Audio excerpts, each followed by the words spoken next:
Okay, so it has been started now. जो है इन चर्चाओं से ऊपर आगे हमने कहा हम कहाँ बात करेंगे। आपसे कल हम बात कर रहे थे internal resistance of the cell की, है ना। Internal resistance of the cell चूँकि हम लोगों ने चलते चलते सॉल्व किया था, तो मैं एक बार फिर से याद दिला देता हूँ। वहाँ देखें ध्यान से, हम जो बात कर रहे थे, मैंने कहा किसी भी सेल के साथ, चलो एक छोटा एक बड़ा कर लेते हैं।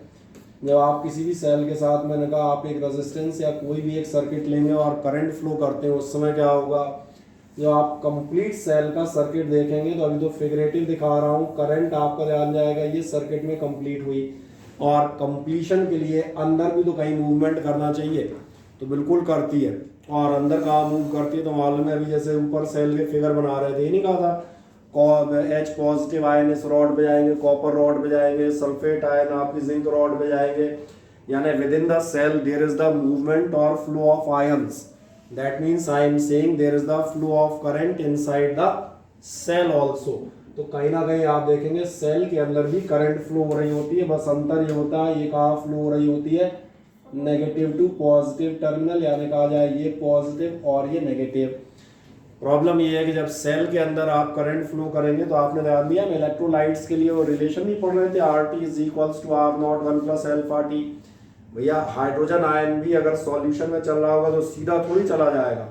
सॉल्यूशन का मतलब भी तमाम सारे एटम्स मॉलिक्यूल सब है, वहाँ भी तो कॉलिजन्स होंगे, और वहाँ भी कॉलिजन्स होंगे, मतलब आपका जो इलेक्ट्रोलाइट है उसमें भी कुछ रेजिस्टेंस होगा, और इसलिए that is the concept of the internal resistance. जो आपने लिखा था वो क्या लिखा था, for a complete round trip of current या for completing the circuit in the final stage current flows through the cell also in a direction from negative to positive terminal। और इस प्रोसेस में सेल के electrode या electrolyte जो भी resistance offer करेंगे, ये सेल के अंदर से आ रहा है, तो फिर आप इसे क्या कहते हुए जाते थे, तो फिर आप इसे कहते हुए जाते थे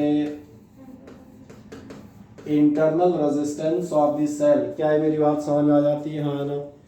दूसरा एक सवाल था आखिरकार कितना होगा इंटरनल रेजिस्टेंस। एक छोटा सा काम कर लें, हम मान के चलते हैं ये जो टर्मिनल पोटेंशियल डिफरेंस है, यानी कि ईएमएफ ऑफ द सेल, ये आपका कितना है, ई बाहर किसी सर्किट में उसने कितना पोटेंशियल डेवलप किया, तो आप मान लें वी रेजिस्टेंस आर, ये किया होगा मेरे ख्याल में, कल का रिटर्न वर्क होगा ये, है ना। तो केवल एक बार लास्ट में दिखा देता हूँ दोबारा।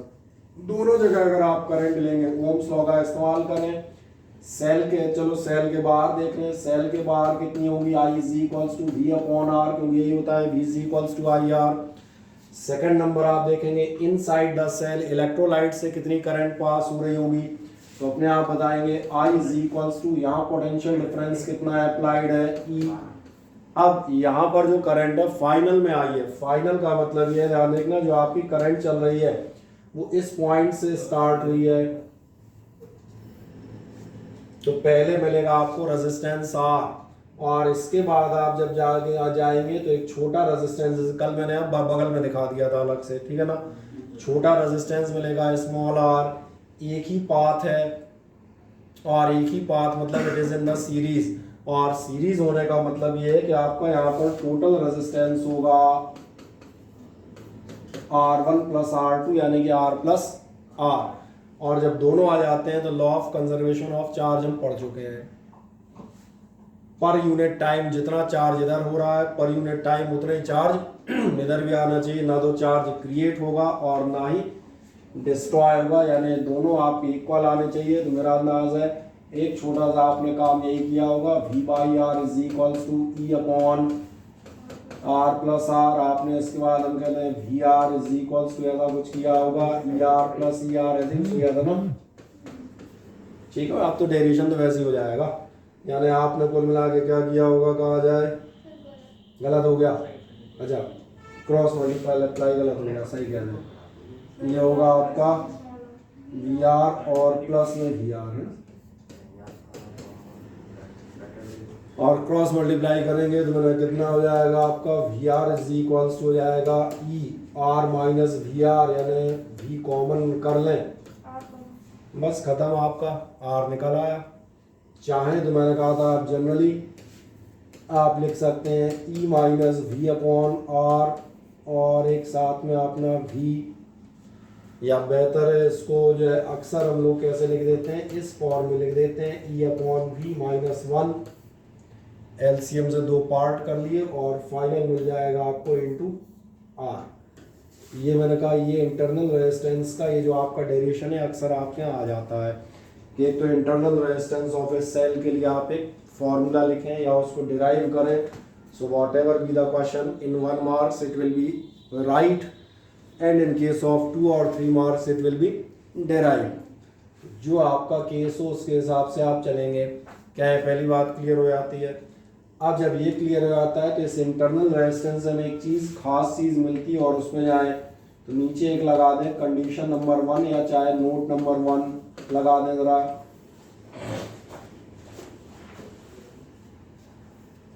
यहाँ तक आपने कर दिया था ना, ये upon V minus one upon R तक कंप्लीट है ना कल? ठीक है।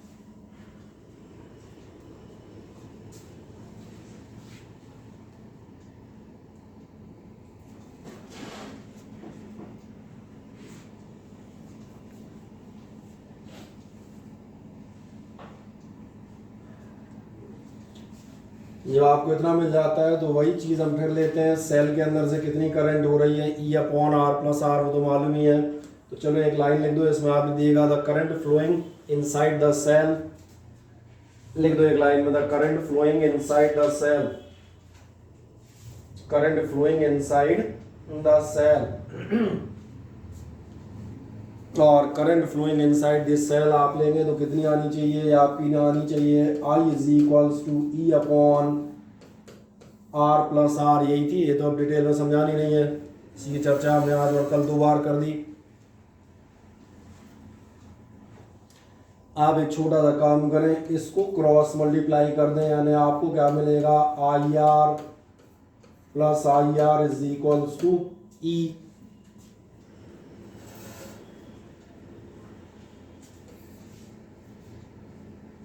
और जो अभी आपसे डिस्कस कर रहे थे वो देखें कि आपको ध्यान है, अभी हमने थोड़ी देर पहले कहा था V बराबर होगा आई आर, या जो रेजिस्टेंस की करंट है वो कितनी होगी, I is equals to V upon R. ये भी इस्तेमाल किया था, बस पैटर्न डेरिवेशन का हल्का सा अलग है, कुछ और प्रूव करने जा रहे हैं। इसका मतलब आपको क्या मिलेगा, V प्लस आई आर बराबर होगा ई आर, और बेहतर इसको आप लिखते हैं V इज इक्वल्स टू होता है ई माइनस आई आर। और ये क्या शो कर रहा है ये भी मैं आपको बताता हूं 1 मिनट बाद।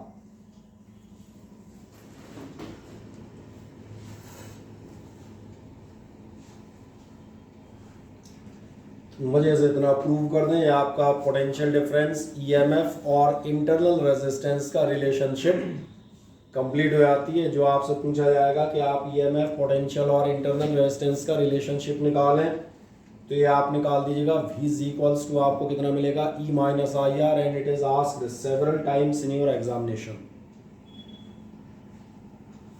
अब सवाल हम ये प्रूव क्या करना चाहते हैं, क्योंकि हम फिजिक्स में, मैथमेटिक्स में नहीं है, तो इसकी चर्चा करते हैं। एक सेकंड में देखें ध्यान से, जो सेल आप लगाए हुए थे, क्या आपको ध्यान है, मैंने कहा था ईएमएफ डिनोट करता है सेल की कैपेबिलिटी। फॉर एग्जांपल आप एक बैटरी लाते हैं 6 वोल्ट की, मतलब हमें लगता है it is the battery of 6 volt, that's why it can develop 6 volt in a circuit.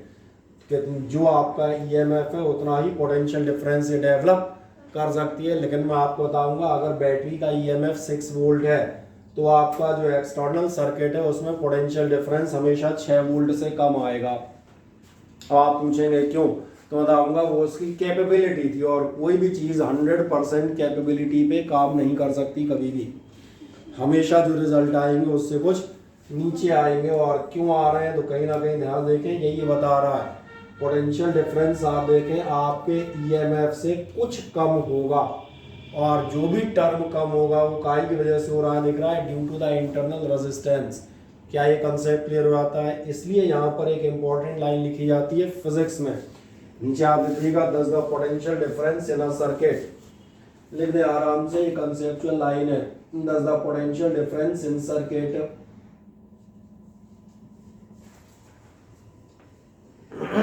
potential difference in the circuit is lesser than, potential difference in circuit is lesser than the EMF of cell is lesser than the EMF of cell, दिख रहा है less than है। और आगे बताइएगा due to its internal resistance, due to its internal resistance, ये internal resistance है जिसकी वजह से आपका पोटेंशियल डिफरेंस थोड़ा सा कम आया है। ठीक, अब और आपको एक चीज बताता हूं, खास चीज,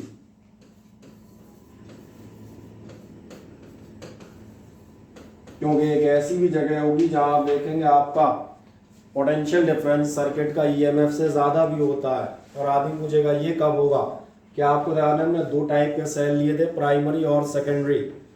एक मैंने कहा था यूज एंड थ्रो होते हैं, दूसरे चार्जेबल सेल होते हैं। तो जब आप चार्जेबल सेल की बात करते हैं, कभी आपने ध्यान दिया है आप उससे करंट लेते भी हैं और चार्जिंग के दौरान आप उसे देते भी हैं। तो एक काम करता हूँ, जरा ध्यान देखें, जब आप किसी सेल को चार्ज कर रहे हैं तब क्या होगा। तो ध्यान देखें, जब आप कर रहे हैं चार्ज, क्या आपने ध्यान दिया है आपके करंट का डायरेक्शन रिवर्स होगा, इधर नहीं आ रहा होगा उधर जा रहा होगा।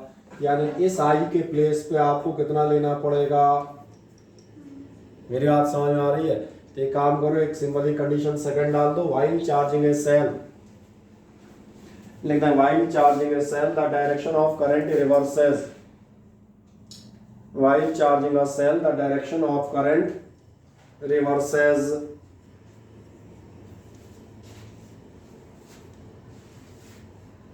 direction of current reverses thus on substituting, current reverses thus on substituting minus I, आप माइनस आई सब्स्टिट्यूट करेंगे in place of I, thus on substituting minus I in place of I। और अगर आप ऐसा करेंगे तो फिर ध्यान देखें आपको क्या मिलेगा, अब आपको E माइनस आई आर नहीं मिलेगा, अब आपको मिलेगा, समझ में आ गया। हाँ, अब इतने बड़े से नहीं समझ में आएगा तो फिर क्या करेंगे, खोपड़ी में थोड़ा थोड़ा ठोकने बैठ जाएंगे। हाँ,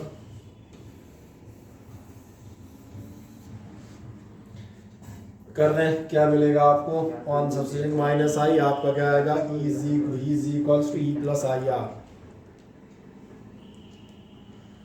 और इस समय आप बताएंगे इस समय क्या होगा, इसका मतलब आपका पोटेंशियल डिफरेंस ग्रेटर देन होगा ई, इसलिए ये इंपॉर्टेंट कंडीशन है। 1 मार्क्स में जो आपके बोर्ड में एग्जाम आ सकता है वो मैं बता देता हूँ। बोर्ड में एग्जाम ये पूछ लेते हैं, can the potential difference in a circuit be greater than the EMF of cell, if yes then justify your answer. तो आप बताएंगे during the charging of cell it में हैपन। तो ये आपने बता दिया। अब दूसरी जगह बताता हूँ जहाँ आप जो है 4 अंकों की जगह -1 लेके आएंगे, वो भी बता देता हूँ। एक छोटा क्वेश्चन आता है, a cell of EMF 8 volt is charged by this internal resistance इतना इतना वगैरह वगैरह, what is the EMF। सो तुमने निकाला और तुम्हारा आंसर होता है गलत। और तुम्हारा आंसर क्यों गलत होता है मुझे बताओ, क्यों तुम ये ध्यान नहीं देते हो कि ये सेल में क्या पूछ रहा है। ये सेल में पूछ रहा है करंट इज ड्रॉन या करंट इज सप्लाइड। अपन देखते हैं सेल का क्वेश्चन, पोटेंशियल डिफरेंस V बराबर E माइनस आई आर, खत्म रखो और निकल लो। बोले क्वेश्चन सही है, लेकिन इस क्वेश्चन में आपको कितने नंबर मिलते हैं, -1। इसलिए मैंने कहा जब भी आप इस टाइप के क्वेश्चन देखिएगा बिल्कुल ध्यान से एक बार ठोक बजा के चेक कर लेना, whether current is supplied to cell और the current is drawn out from the cell. Draw कर रहे हो तो माइनस वाला फॉर्मूला लगेगा, और सप्लाई कर रहे होगे तो फिर ये ध्यान रखना, वो डिपेंड करेगा जब जहाँ जैसा क्वेश्चन होगा। एक आध हम मनोरंजन के लिए, एंटरटेनमेंट के लिए करा देंगे, लेकिन बता हम यही देंगे भैया ये चीज़ें तुम्हें याद रखनी पड़ेंगी। क्या ये क्लियर हो जाते हैं। तो एक तो एक जनरल चर्चा आपने कहा सेल्स की हो गई। कभी कभार आपसे पूछेगा इसका एक ग्राफिकल रिप्रेजेंटेशन कर दें, तो चलो ग्राफिकल रिप्रेजेंटेशन दिखा देते हैं। ग्राफिकल आ जाए, ग्राफिकल में जाओगे जरा देखो ध्यान से इधर,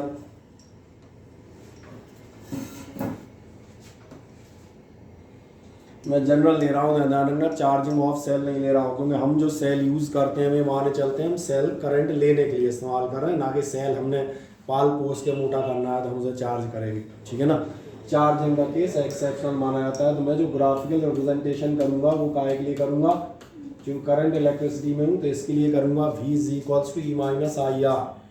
अब आप देखें ध्यान से, किसी भी सेल में करंट और पोटेंशियल डिफरेंस के बीच अगर आप ग्राफ खींचेंगे, मैं बता देता हूँ वेरिएशन, और ध्यान रखना ये अलग अलग आते रहते हैं, वेरिएशन ऑफ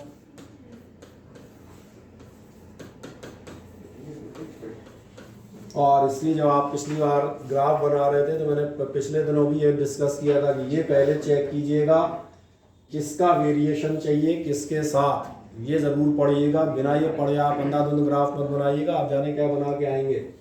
और अगर इस ग्राफ को बनाना चाहता हूँ और मैं इसको बदल भी दूंगा, तुम कहोगे किसी और के साथ वेरिएशन दिखाओ, मैं उसका भी दिखा सकता हूँ, क्योंकि मैं ये पढ़ता हूँ किसका वेरिएशन किसके साथ। तो अगर मुझे ये दिखाना है, याद देखना, इसका वेरिएशन दिखाना है, v depends on i, y is a function of x, तो ये हो गया मेरा i। अब इसके अकॉर्डिंग मैं बहुत ध्यान देखना, इस इक्वेशन को कन्वर्ट करूंगा, काय में कन्वर्ट करूंगा, तो मैं देखूंगा y बराबर, चलो c पहले लिखा है, मैं भी c पहले लिख देता हूँ, कोई दिक्कत नहीं।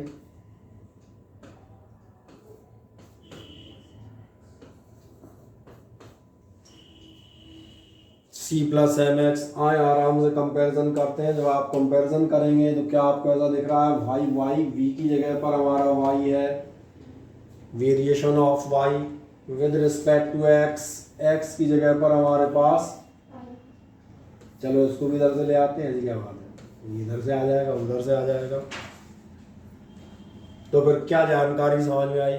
पहली जानकारी जो आपको बिल्कुल साफ समझ में आएगी वो आपको ये समझ में आनी चाहिए कि इंटरसेप्ट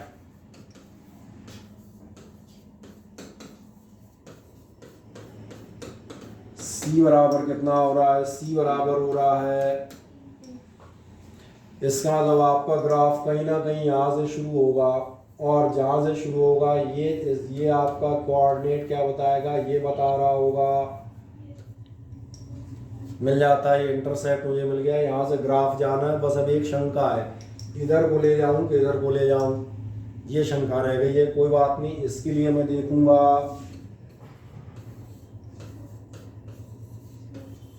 स्लोप, यानी कि टेन थीटा, या m कह सकते हो, है ना, m भी लिख देते हैं, m बराबर टेन थीटा, y बराबर एम एक्स। m की वैल्यू देखो कितनी आ रही है, माइनस आर, सही कह रहे हैं। और माइनस आर अगर आपने लिया तो माइनस बता रहा है कि आपका ग्राफ कहाँ जाएगा,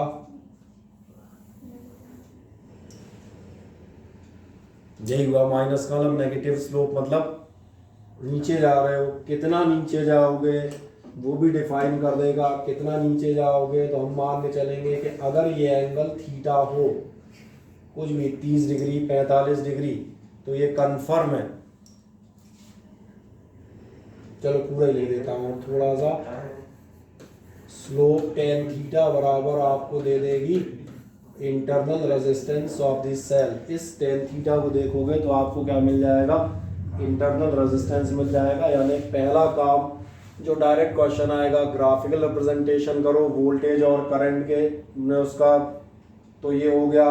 और उल्टा कोई ग्राफिकल क्वेश्चन पकड़ा दे, आपके एक सेल का एक ग्राफ बना हुआ है, उसमें वैल्यू भी होगी 2 वोल्ट 3 वोल्ट 4 वोल्ट ऐसा ऐसा, आपसे पूछेगा what is the EMF of this cell, आपको तुरंत मिल जाएगा भैया 6 या 7 वोल्ट जो है।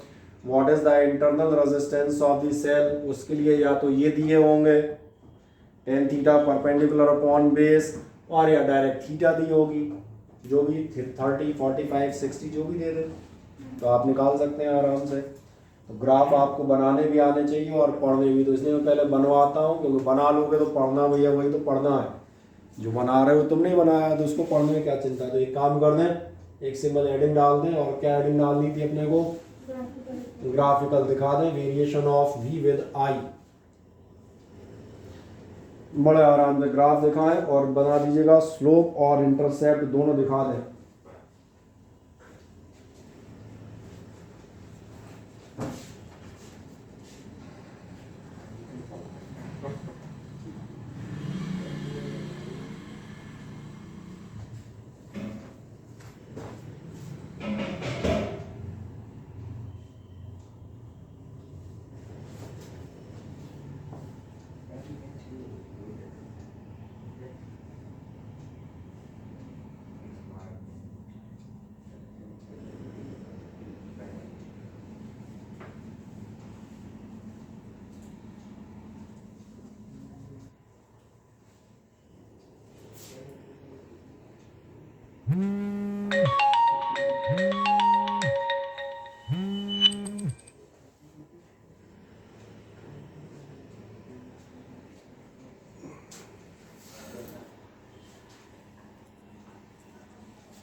बना दिया आपने कंप्लीट? है ना, बताएं।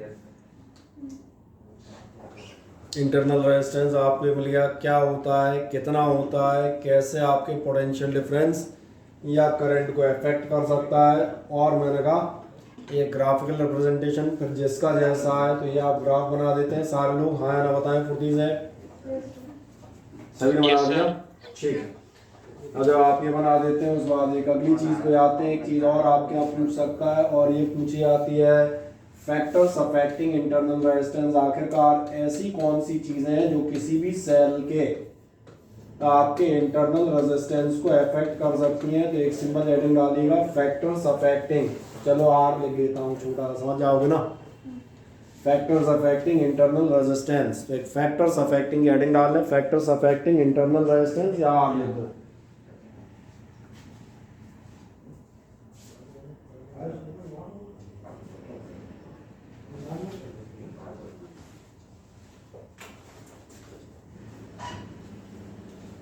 कौन कौन से फैक्टर इंटरनल रेजिस्टेंस को आपके जो है अफेक्ट कर सकते हैं, ये मैं बात करता हूं। जो सबसे पहला फैक्टर अफेक्ट करता है, उदाहरण देखना, वो होता है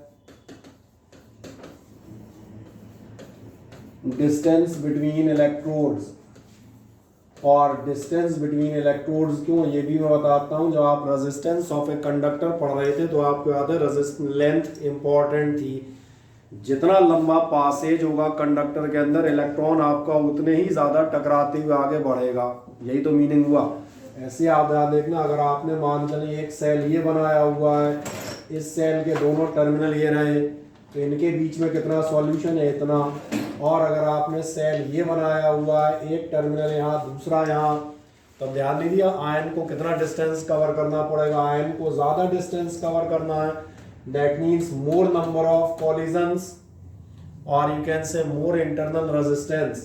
तो जो भी आपका डिस्टेंस बिटवीन इलेक्ट्रोड्स होगा, इसके साथ आपका क्या होगा, ध्यान रखना, इसके साथ आपका इंटरनल रेजिस्टेंस होता है इंक्रीज। क्या ये मेरी बात समझ में आती है?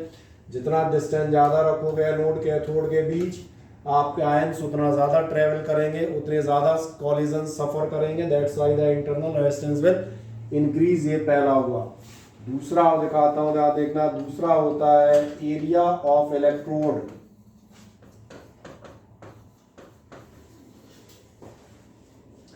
इनसाइड इलेक्ट्रोलाइट, ठीक है ना। आप इसको इमर्ज्ड भी कह सकते हैं, बाकी मैंने सिंपल लिख दिया इनसाइड इलेक्ट्रोलाइट। क्या आपको ध्यान है, एरिया जितना ज्यादा होगा, अगर ये हम कहते हैं इलेक्ट्रोड बजाय इसके ऐसा रखा जाए, तो जितना आपका इलेक्ट्रोड जो है इसका एरिया ज़्यादा रहेगा, उतने ही आयंस आसानी से आएंगे और जाएंगे। और आसानी से आएंगे जाएंगे का मतलब आपका रेजिस्टेंस हो जाएगा। और ये आप पीछे भी पढ़ चुके हैं, रेजिस्टेंस में भी यही था कि एरिया बढ़ाने पर आपका रेजिस्टेंस कम हो जाता है, तो यहाँ भी काम करेगा। तीसरे फैक्टर में थोड़ा सा दिक्कत है, तीसरे की हम बात करते हैं अभी। वैसे आपको मालूम है, देखते हैं याद आता है आपको या नहीं।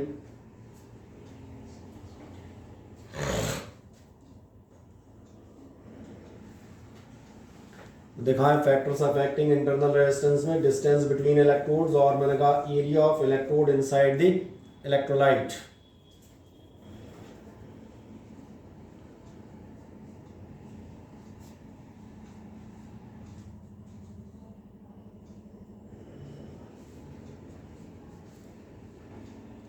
मिल गया इतना।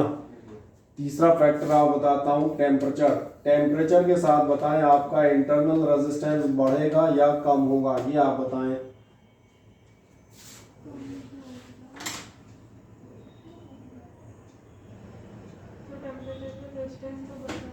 टेम्परेचर के अकॉर्डिंग रेजिस्टेंस बढ़ता है, आप सही कह रहे हैं। आप क्या कह रहे हैं? कम होगा। तो बढ़ेगा कि कम होगा? पहले देखें किसकी बात कर रहे हैं। ये टेम्परेचर के साथ रेजिस्टेंस आप किसका देख रहे हैं? आप मेटल्स का देख रहे हैं, एलॉयज का देख रहे हैं, इलेक्ट्रोलाइट का देख रहे हैं, या सेमीकंडक्टर? ये इंटरनल रेजिस्टेंस किसका रेजिस्टेंस है? इलेक्ट्रोलाइट का। तो याद करें इलेक्ट्रोलाइट के लिए अल्फा की वैल्यू आपसे कहा गया होगा नेगेटिव होती है। ये मैथमेटिकल टच था। केमिकल टच ये है कि आपसे कहेगा रेट ऑफ रिएक्शन या आयनाइजेशन बढ़ जाएगा। मोर number of ions will get available for the flow of current. क्या ये समझ में आता है? इसमें कहता है ये आपको याद आ जाना चाहिए तुरंत।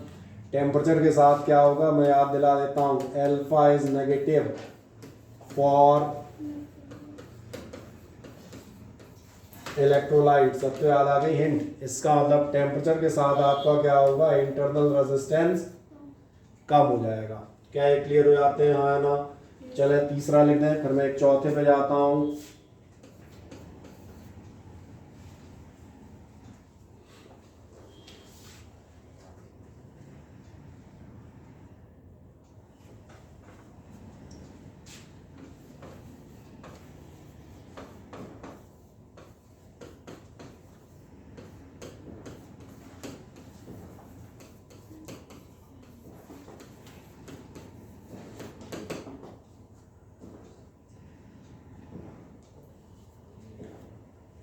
लिख दिया टेम्परेचर। नेक्स्ट आप बताएं, अगला आप बताइएगा concentration of electrolytes. Concentration of electrolyte का इंटरनल रेजिस्टेंस पे क्या असर पड़ेगा?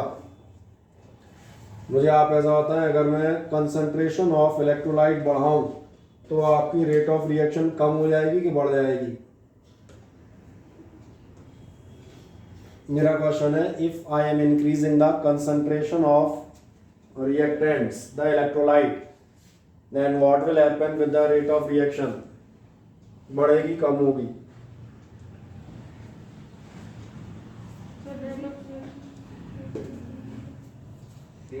क्या असर पड़ता है? नहीं, सेम तो नहीं रहेगी बेटा, क्योंकि सेम रहती तो यहाँ पे पहली बात तो वैसे ही कॉमन सेंस लगाओ, सेम रहती तो ये पॉइंट यहाँ पर होता ही नहीं। सही है ना। और मैं एक अगली चीज पूछता हूँ, अपन ने लास्ट ईयर एक केमिकल काइनेटिक्स पढ़ी थी क्या? इसी साल है तो और अच्छी बात है। एक ला शैटेलियर्स प्रिंसिपल पढ़ा है? हाँ, केमिकल इक्विलिब्रियम वाला। वो कौन सी रिएक्शन कहलाती हैं वो? Reversible reactions. नहीं पढ़ी है? क्या कह रही है? पढ़ी है? ठीक है, तो मुझे एक बात बताएं,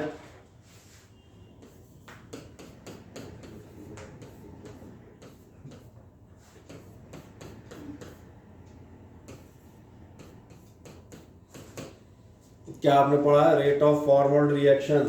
ये डायरेक्टली प्रोपोर्शनेट होता है। ऐसा पढ़ा है कि नहीं पढ़ा? पहले मुझे बताएं।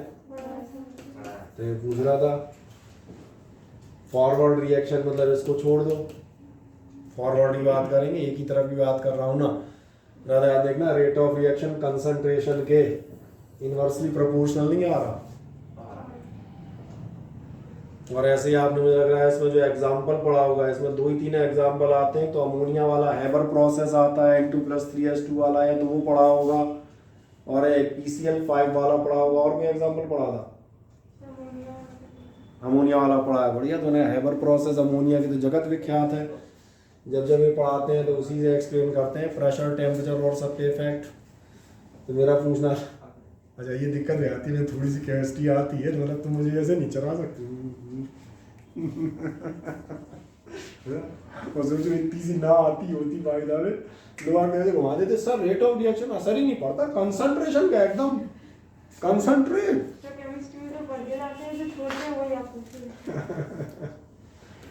ठीक है, ये था रेट ऑफ रिएक्शन। आपकी कहा कि इनवर्सली प्रोपोर्शनल थी कंसंट्रेशन के। मेरा अंदाज है समझ में आ गया होगा। अगर आपका इलेक्ट्रोलाइट का कंसंट्रेशन ज्यादा करोगे तो ध्यान देखना आपकी रेट ऑफ रिएक्शन ड्रॉप हो जाएगी। तो मैं लिख देता हूँ रेट ऑफ रिएक्शन, चलो इसको चलो लिखा रहने छोड़ो, यहाँ लिख देता हूँ रेट ऑफ रिएक्शन। दिख रहा है ऑनलाइन वालों को? छोटा छोटा लिख दिया है मैंने। रेट ऑफ रिएक्शन क्या होगी? कम हो जाएगी, और इसलिए आपका इंटरनल रेजिस्टेंस क्या होगा? बढ़ जाएगा।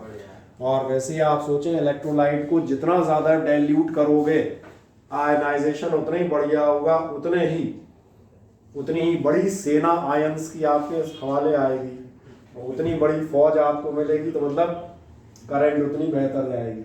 इसलिए चाहे कॉमन सेंस से लिखो, और चाहे मैंने कहा तुम जो कह रहे थे कौन सा केमिकल इक्विलिब्रियम है, मैंने कहा उससे ले लो।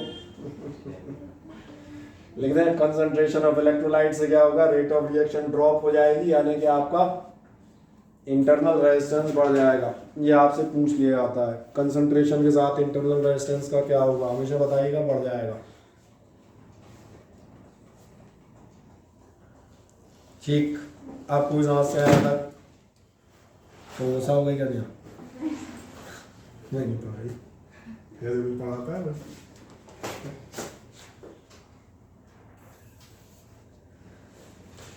चलें, तो ये तो आपके कौन से factors affecting the internal resistance, और मोटे तौर पे कहा जाए सेल के रिकॉर्डिंग के अकॉर्डिंग आपने दोनों खास बातें पढ़नी है। एक तो सेल की खुद की कैपेबिलिटी ईएमएफ, यानी से सिंपल भाषा में हम कहते हैं सेल का वोल्टेज, जो भी 2 4 6 वोल्ट आएगा। ये भी पढ़ लिया कि आपका सेल जो है जितनी उसकी कैपेबिलिटी होगी बेचारा उतनी वोल्टेज दे नहीं पाएगा, इंटरनल रेजिस्टेंस की वजह से कुछ कम देगा। तो इस इंटरनल रेजिस्टेंस की भी हमने पूरा चीर फाड़ जितनी करनी थी हमने सब कर ली। अब एक लास्ट कहानी आती है जो आपसे कल या परसों रेजिस्टेंस में डिस्कस कर रहे थे, और वही चीज़ थी कि आप पास जो भी एपरेटस है, आप पास कोई टॉय ट्रेन है, आपके पास मैंने कहा कोई टॉर्च है, क्या आपने जान दिया है लेक्लांशी, गैल्वेनिक, डैनियल, जो भी सेल उठाओगे it has a fixed EMF. For example अगर आपसे बात की जाए वोल्टाइक या गैल्वेनिक सेल आप लेते हैं, वोल्टाइक या गैल्वेनिक सेल का आपका ईएमएफ बिल्कुल फिक्स है 1.08 वोल्ट, और 1.08 में 08 तो छोड़ ही दो, इस पर ये क्या करेगा 1 मानो, सही कहा ना मैंने। या आप लेक्लांशी और ड्राई सेल लेते हैं तो बिल्कुल साफ बताता है कितने वोल्ट का होगा, 1.5 वोल्ट का। तो यही तो समस्या है, अगर आप लेक्लांशी सेल चाहे छोटा बनाए चाहे बड़ा बनाए, ईएमएफ फिक्स होगा 1.5 वोल्ट। छोटा बड़ा बनाने से क्या होगा, छोटा बड़ा बनाने से होगा कि ये अगर हफ्ते भर चलता तो ये 3 साल तक चलता रहेगा, बस मटेरियल ही तो ज़्यादा बना पाओगे, मटेरियल बढ़ाने से टाइम बढ़ जाएगा, लेकिन रिएक्शन थोड़ी बदल दोगे। रिएक्शन तो NH4Cl के वही 2 आयन्स होंगे, ये तो है नहीं भैया 100 ग्राम NH4Cl रखा तो आयन अलग हुए, और 2 किलो रख दिया तो आयन्स अलग हो गए। तो इसका मतलब क्या है, जब आपके सेल की ईएमएफ फिक्स हैं, तो जो मैं आपसे बात कर रहा था आपके अलग अलग टॉयज या अलग अलग जगह आपको अलग अलग ईएमएफ अलग अलग करंट की ज़रूरत पड़ेगी। और अगर आपको अलग अलग ईएमएफ और अलग अलग करंट की ज़रूरत है, then the only one approach in your hand is that as per your requirement you have to use a number of cells together, and once again this process of using a number of cells in the same circuit as per our requirement, that is called grouping or combination of cells। तो क्या आपको grouping और combination of cells समझ में आता है, हाँ ना बताएं। बाकी इतना अंदाज है ही, 2 बार पढ़ चुके हो। सीरीज पैरेलल की बात करूंगा सबसे पहले, बाकी सारी चीज़ें मैंने कहा कहाँ रेजिस्टेंस बढ़ता है कहाँ कम होता है, किसमें पोटेंशियल कांस्टेंट है किसमें करंट कांस्टेंट है, ये इसलिए हमने, जैसे आप कहेंगे इस बार वो रेजिस्टेंस का सीरीज पैरेलल सिलेबस में नहीं था, मैंने कहा मुझे ही मालूम है, लेकिन मुझे ये भी मालूम है ना कि अभी मैंने कल नहीं कहना था जरूरत पड़ेगी अभी याद, इसलिए मैंने उसको दोबारा आपको 10 मिनट का टाइम लेते हुए एक्सप्लेन कर दिया था। और अब हम चलते हैं ग्रुपिंग ऑफ सेल्स पे। तो एक सीधी एक हेडिंग डाल दिएगा, ग्रुपिंग और कॉम्बिनेशन ऑफ सेल्स। एक हेडिंग आप डाल देंगे, ग्रुपिंग और कॉम्बिनेशन ऑफ सेल्स। ठीक, हाँ सबसे पहले चलते हैं हम पार्ट नंबर ए चलते हैं, फॉर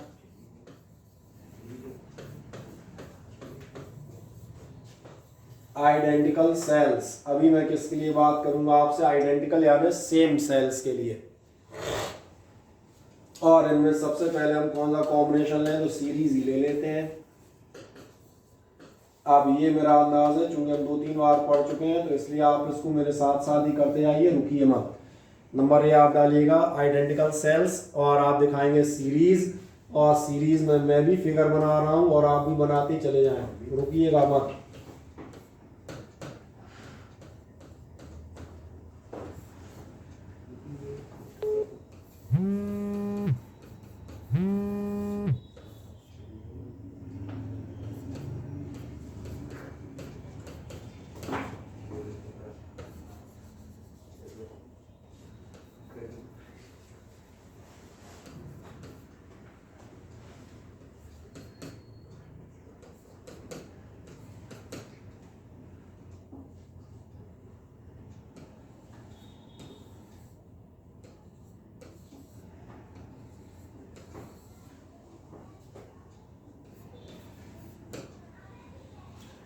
ठीक है, जो फिगर आपके सामने बना हुआ है मैं उसको एक लाइन में एक्सप्लेन कर देता हूँ, नथिंग एल्स।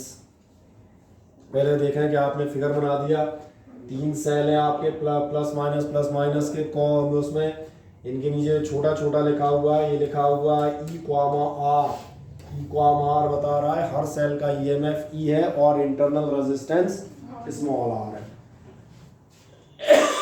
Capital R. बाकी आपका कोई भी अप्लायंस है, इंस्ट्रूमेंट है, जिसमें हमने मान लिया रेजिस्टेंस आर, करंट हम सपोज कर रहे हैं आई फ्लो हो रही है।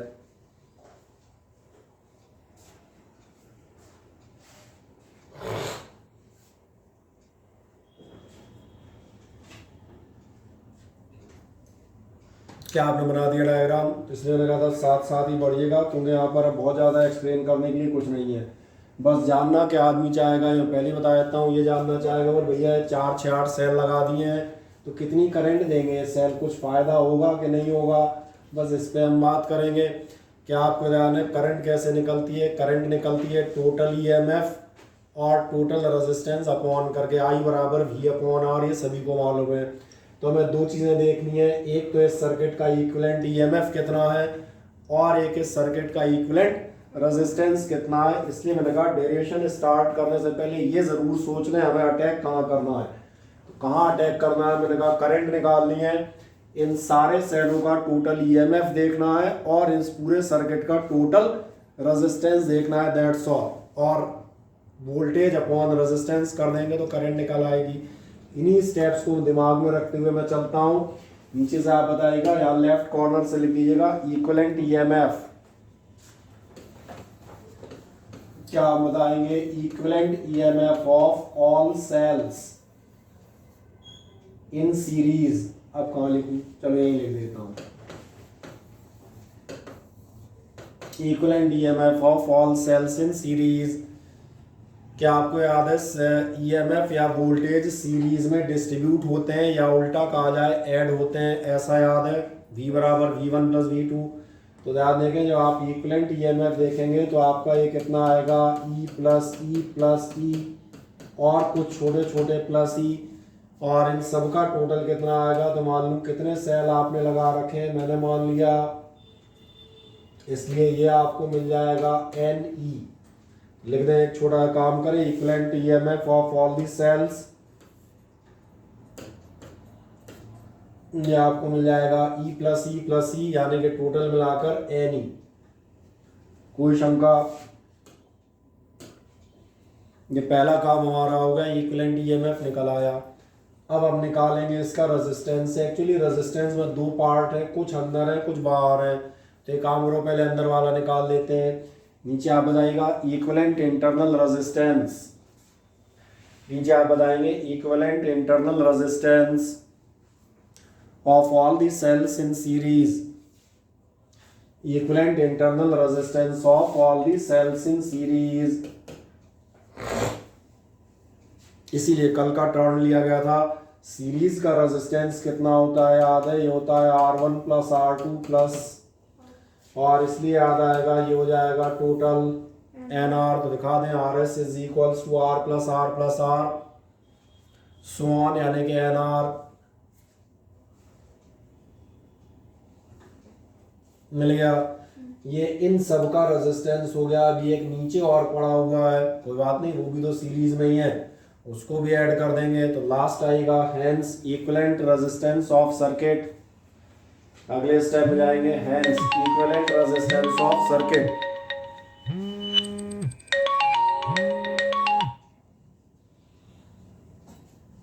नेक्स्ट आप जाएंगे hence equivalent resistance of circuit,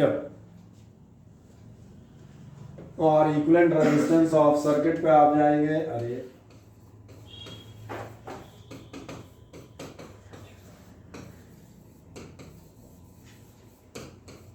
कितना हो जाएगा आपका NR, तो सबके अंदर का था, और प्लस बाहर वाला है आपके लिए कैपिटल R। और बस लास्ट स्टेप इधर देखें, मैंने कहा था भैया फिजिक्स से दिमाग से पढ़ जाती है, ये ऑन पेपर नहीं होती। फिजिक्स जब होती है तो हवा में ही हो लेती है, उसे जो होना होता है। क्या आपको ध्यान है? मैंने कहा था करंट निकालने जा रहे हो, करंट कैसे मिलेगी? Total EMF upon total resistance. क्या हमारा टोटल ईएमएफ मिल गया? क्या हमें पूरे सर्किट का रेजिस्टेंस मिल गया? तो देखो ध्यान से, करंट तो 1 सेकंड में अगली बार आ ही जाएगी। फॉर्मेलिटी है, चूंकि हम लिख रहे हैं बोर्ड एग्जाम में तो एक लाइन बढ़ा के लिखेंगे भाई बोर्ड पैटर्न पे। वैसे तो देखा जाए तो दिस अपॉन दिस दिख ही रही है, चूंकि आप राइटिंग में है तो आराम से एक लाइन बढ़ा दें। पहले देखें कि आपने इक्विवेलेंट रेजिस्टेंस दिखा दिया सर्किट का। नीचे चले आएगा 10 current I is equals to, current I is equals to आप करेंगे equivalent EMF upon equivalent resistance. Current I is equals to equivalent EMF upon equivalent resistance. और जो मैं कह रहा था ओरल भी निकाल सकते थे, बाकी बोर्ड में हो तो लिख के हमने किया है। आई इज इक्वल्स टू आपका कितना आएगा, टोटल ईएमएफ ये हो गया और टोटल रेजिस्टेंस आपका ये हो गया। तो ये हो गई आपकी टोटल आई की कहानी। और ये हमें मिल गया सीरीज कॉम्बिनेशन में आपको क्या करंट मिलेगी। ठीक है, अब ये कहानी पूरी नहीं होती है क्योंकि हम हैं बहुत सारी एनालिसिस हम करते जाएंगे, तो इसलिए आप इसमें जाएगा कंडीशन नंबर कुछ ही मान लें, ये मान लूँ, चले माने कंडीशन नंबर 1।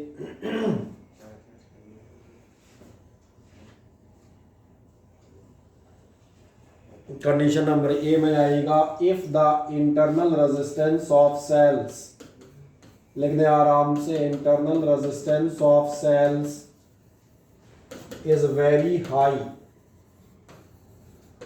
एक्चुअली हमारे पास दोनों तरह के सेल हो सकते हैं, ऐसे सेल भी होंगे जिनका इंटरनल रेजिस्टेंस बहुत ज़्यादा हाई हो, या फिर ऐसे भी हो सकते हैं जिनका रेजिस्टेंस आप देखेंगे बहुत कम हो।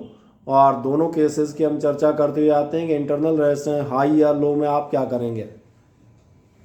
तो अभी मैं मान के चलता हूँ internal resistance of cells is very high. Very high का मतलब समझ में आ रहा है आपका जो है ना आ रहा है ये वेरी ग्रेटर देन, ये कह रहा हूँ ना इंटरनल रेजिस्टेंस कुछ ज़्यादा ही हाई है। ये कहानी अब याद आ गई होगी।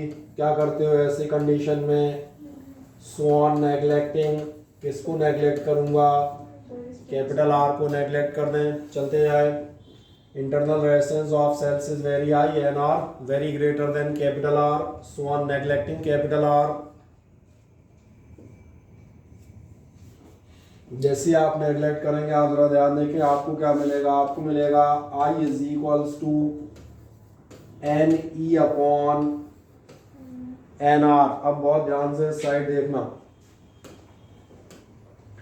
एन आपका कैंसिल आउट हो जाएगा, आपका बच क्या आ रहा है, आप देखें ध्यान से, आपका बच रहा है ई अपॉन आर। चलो मैं लिख भी देता हूँ एक बार, ई अपॉन आर का मतलब ई क्या है, एक सेल का वोल्टेज, और आर क्या है, एक सेल का रेजिस्टेंस। तो मालूम है वोल्टेज अपॉन रेजिस्टेंस करंट होती है।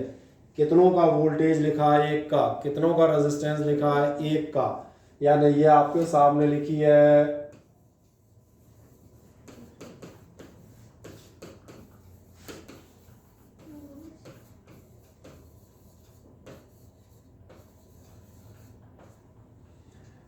दिखा दें I is equals to N E upon N R, यानी कि ई बाई आर, और आप दिखाएंगे current obtained from one cell.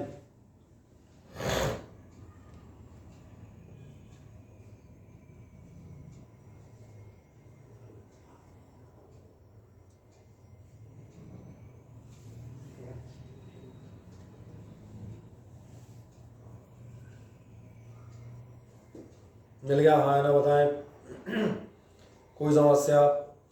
जैसे ही आपको इतना मिल जाता है current obtained from one cell, तो अगली चीज़ बताता हूँ, इसको देख के अपने को झटका लगता है।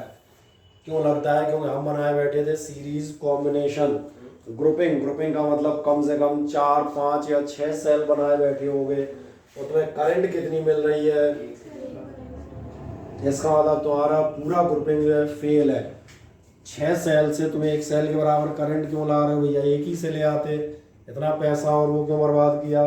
इसलिए आपको इससे समझ में आएगा, क्या समझ में आएगा, अगर आपके पास हाई इंटरनल रेजिस्टेंस वाले सेल हो, ये गड़बड़ कौन से सेल में हो रही है,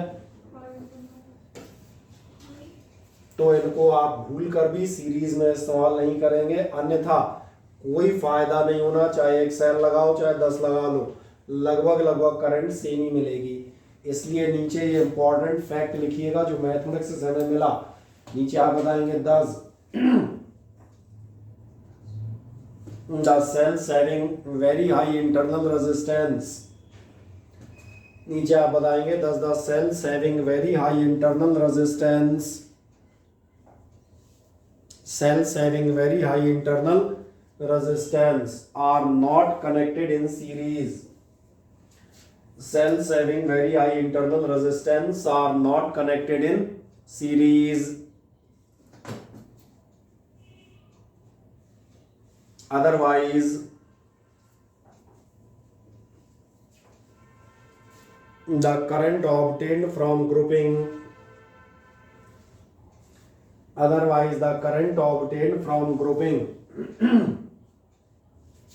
is equivalent to current obtained from the grouping is equivalent to the current from one cell only, is equivalent to current from one cell only.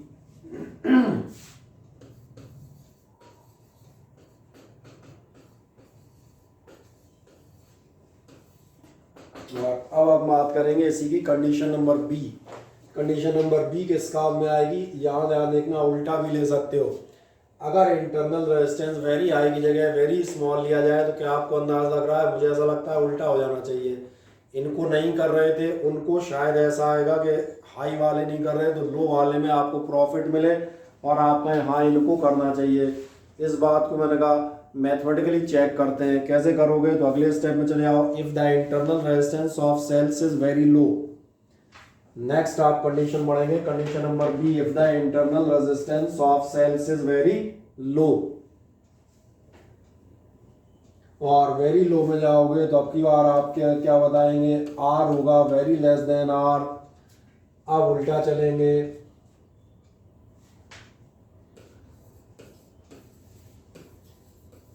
अब आप किसे नेग्लेक्ट करेंगे? स्मॉल आर को नेग्लेक्ट कर दें। चले आए, the internal resistance of cells is very low, R less than R. On neglecting small R को नेग्लेक्ट करें। अब आपका डेरिवेशन क्या कहता है चेक करें। आई इज इक्वल्स टू आपका होगा एनी अपॉन, देख लें पुराना फॉर्मूला ये रहा, ये आपने नेग्लेक्ट कर दिया, आर बच जाएगा। चलो मजे से, जैसे ही आप ऐसा करेंगे जरा देखें फिर से एक बार, क्या हो दिख रहा है? ये ईएमएफ और ये रेजिस्टेंस, ये आपके एक सेल का ईएमएफ है, मतलब ये एक सेल की करंट लिखी है, वोल्टेज अपॉन रेजिस्टेंस। और क्या ध्यान जा रहा है इसमें? एन से इनटू हो रहा है। और अगर इतना ध्यान जाता है तो मैं इसको जो कह रहा हूँ वैसे ही लिख देता हूँ, मैं लिख देता हूँ एन इंटू,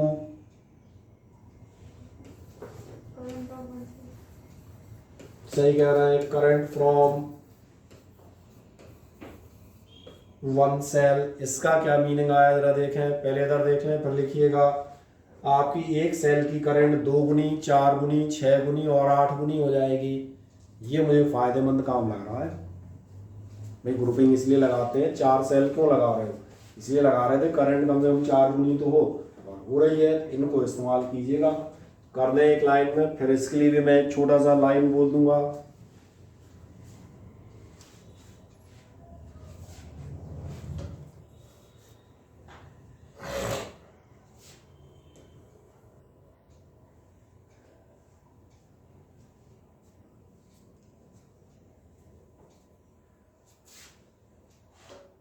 कर दिया? हाँ ना बताएं। और इतना कर दिया है तो बस एक नेक्स्ट काम कर दें।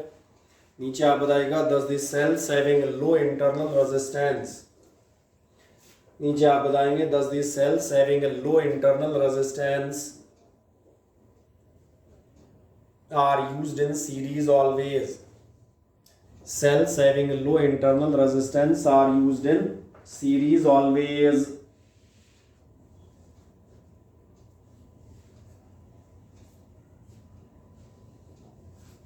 So the current increases by n times.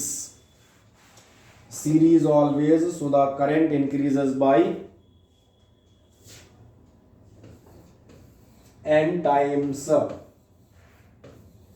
ये तो थी आपकी कौन सी ग्रुपिंग? Series grouping. ऐसे ही अब आप एक जाएंगे अगला नंबर, और अगला नंबर आप बढ़ेंगे पैरेलल ग्रुपिंग। एक नेक्स्ट आएगा, अगला नंबर आपको मिलेगा पैरेलल ग्रुपिंग। और पैरेलल ग्रुपिंग भी आप पढ़ चुके हैं। पैरेलल का मतलब क्या होगा, अब आपके सेल जोड़े जाएंगे पैरेलल में। पैरेलल का मतलब तो मालूम है, उसमें भी पढ़ चुके हैं। मैंने कहा कैपेसिटर्स में सारे पॉजिटिव प्लेट या सारे पॉजिटिव टर्मिनल आपके एक साइड होंगे और सारे नेगेटिव टर्मिनल दूसरे किसी और कॉमन जंक्शन पे होंगे। ये लो मैंने ऐड कर दिया लगभग लगभग, ठीक है ना। कॉमन जंक्शन नजर आ रहे हैं, एक कॉमन जंक्शन पे सारे पॉजिटिव प्लेट्स हैं और एक कॉमन जंक्शन पे सारी नेगेटिव प्लेट है। फिगर बनाते हैं साथ में।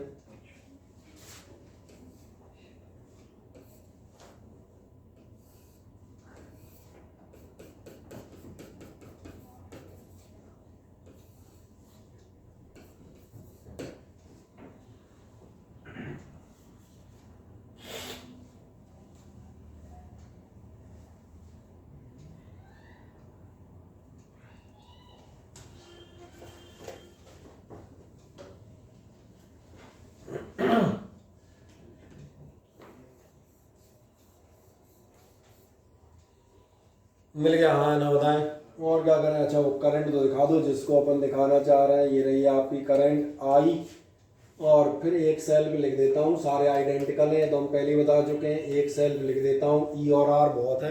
ई एम एफ ई है, इंटरनल रेजिस्टेंस कितना है, स्मॉल आर। अब अगली बार चले आए, फिर वही कहानी आएगी, ई एम एफ और resistance. E M F upon resistance, यानी कि आपको इस करंट की वैल्यू मिल जानी है। तो सबसे पहले इक्विवेलेंट ईएमएफ देखें। अब आपको लास्ट टर्न के लेक्चर से क्लियर होना चाहिए भैया, पैरेलल में वोल्टेज कांस्टेंट या सेम होता है। लिख दें एक लाइन, फिगर बना दिया आपने सभी ने।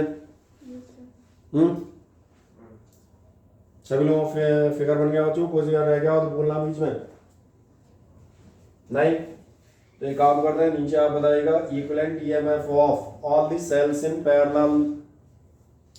नीचे आप बढ़ेंगे equivalent EMF of all the cells in parallel. ठीक है, इन शॉर्ट में भी लिख देता हूँ। ठीक है, मैं केवल इतना लिख रहा हूँ इक्विवेलेंट ईएमएफ, अब पूरा नहीं लिख रहा। Equivalent EMF of all cells in parallel कितना हो गया, ई, क्योंकि पैरेलल में कांस्टेंट है। अब ऐसे ही इन सारे सेल्स का रेजिस्टेंस देखूंगा पहले, अगली बार जाएगा equivalent internal resistance. Equivalent internal resistance in parallel, और equivalent internal resistance in parallel देखोगे तो तुम्हें याद आना चाहिए आर पैरेलल होता था अपने लिए। अब मुझे समझ में आ रहा होगा मुझे सीरीज पैरेलल क्यों बताने पड़े, नहीं बताता तो यहाँ कहाँ से लाता फिर। मिल गया इक्विवेलेंट इंटरनल रेजिस्टेंस, ये तो इनका हुआ। अभी ध्यान देखना है, इन सबके साथ में एक ये भी जुड़ा हुआ है, इसलिए अगली बार जाएंगे and equivalent resistance of circuit, and equivalent resistance of circuit. और सर्किट का रेजिस्टेंस जाओगे तो ये कितना हो जाएगा, आर बाई एन और प्लस एक्सटर्नल यानी कि कैपिटल आर। दिखा दें equivalent resistance of circuit R by N plus R. और एक मजेदार बात देखें जो मैं कहता हूँ, इसके बाद कायदे से तो ओरल है, तुम्हारे पास ईएमएफ मौजूद है, तुम्हारे पास रेजिस्टेंस मौजूद है, वोल्टेज अपॉन रेजिस्टेंस हो गई करंट। बाकी मैंने कहा बोर्ड में हो तो एक लाइन लिख दो। ये निकाल दिया आपने internal sorry total resistance, line आप बताएंगे दस current I is equals to, current I is equals to जाएगा equivalent EMF upon equivalent resistance, equivalent EMF upon equivalent resistance. और कर दो जरा कितनी आएगी, आई इज इक्वल्स टू आपका रेजिस्टेंस था ई और अपॉन हो जाएगा R by N plus R. और अब मैं कॉमन वाले सेंस का यूज करोगे तो एन ऊपर पहुंचेंगे, ये हो जाएंगे आर प्लस एन आर। आप सही है, तो ये हमारी निकल आई करंट।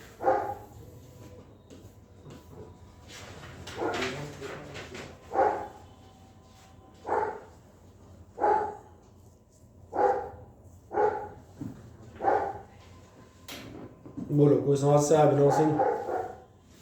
निकाल दिया टोटल? हाँ ना बताएं। और जैसे ही आप टोटल निकालेंगे वैसे एक काम और होगा। वही पुरानी कंडीशन कौन सी है, तो सेल्स हाई इंटरनल रेजिस्टेंस वाले या लो वाले? तो एक बात देखो, सीरीज में आपको हाई इंटरनल रेजिस्टेंस वाले सेल जोड़ने के लिए मना किया था, चेक करने मना किया होगा मत जोड़ना। तो तुम ये भी तो पूछो तो कहाँ जोड़े, यहाँ नहीं जोड़े। मैंने कहा ये है ना, इसमें जोड़ो, ये कॉमन वाला हो गया सेल। अब कैसे जोड़ो बोले, ऐसे नहीं मानेंगे, प्रूव करके दिखाओ। तो प्रूव कर देते हैं, लिख दें कंडीशन ए। और कंडीशन ए आप बताएगा for the cells having high internal resistance. Condition A जाएगा for the cells having high internal resistance, cells having high internal resistance. High internal resistance का मतलब आपके लिए क्या होगा, फिर वही R very greater than are,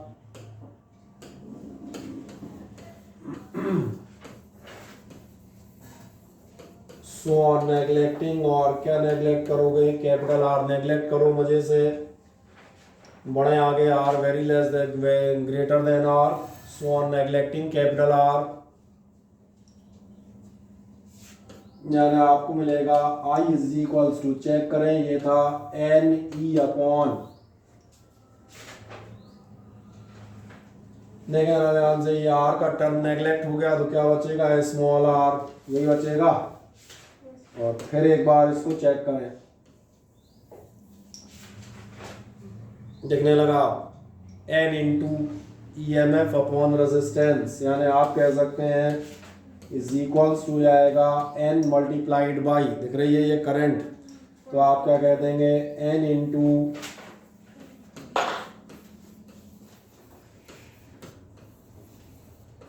current from one cell, बढ़ जाए आगे, I is equals to N E upon R, N into current from one cell.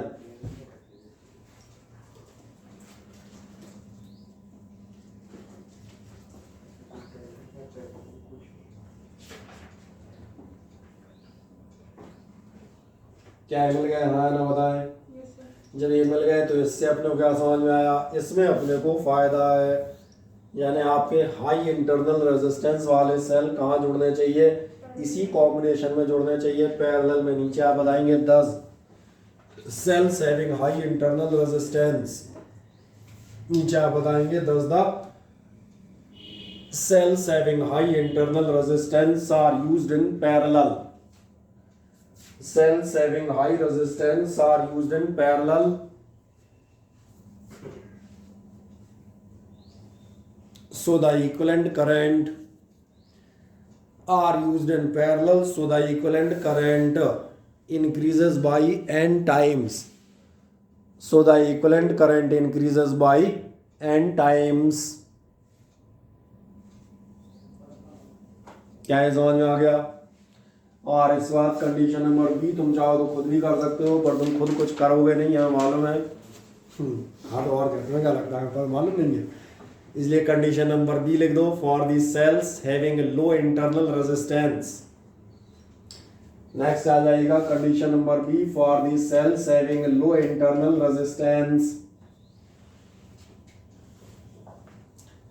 Sales having low internal resistance. और अब आप क्या लिखेंगे, R very less than R, इसका मतलब आप लिखेंगे, अब किसे नेग्लेक्ट करोगे, नेग्लेक्टिंग स्मॉल आर, आओ करते हैं मजे से नेग्लेक्ट, तो आपको क्या मिलेगा, I is equals to N E upon, देखें ध्यान से, आर प्लस एन आर था, दिखा देता हूँ लास्ट है क्योंकि N E upon R plus N R था, किसको नेग्लेक्ट कर रहे हो, स्मॉल आर को नेग्लेक्ट कर रहे हो, तो कर दो, लाओ ये कर दिया, ये चला गया। जैसे ही जाएगा तो इससे दिक्कत क्या हो जाएगी, दिक्कत ये हो जाएगी कि आपके एन बेचारा कैंसिल हो जाएगा, बचेगा क्या सही कह रहे हैं, बचेगा सिर्फ ई और आर, एक ही सेल का ईएमएफ बच रहा है, और इसलिए आप लिख देंगे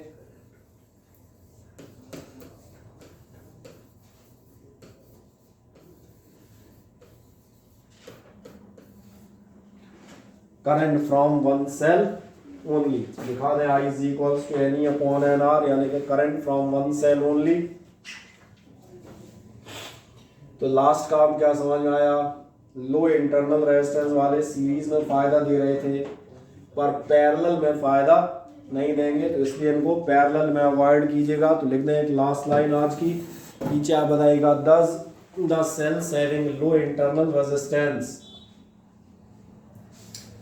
thus the cells having low internal resistance are not used in parallel. Cells having low internal resistance are not used in parallel. ठीक है, तो आज आप बीच में जो है रसायन शास्त्र पढ़ने लगे, नहीं तो अपन आज सेल के टॉपिक को खत्म कर देते। कोई बात नहीं, अगले टर्न में हमने कहा सेल के टॉपिक को हम समापन कर देंगे।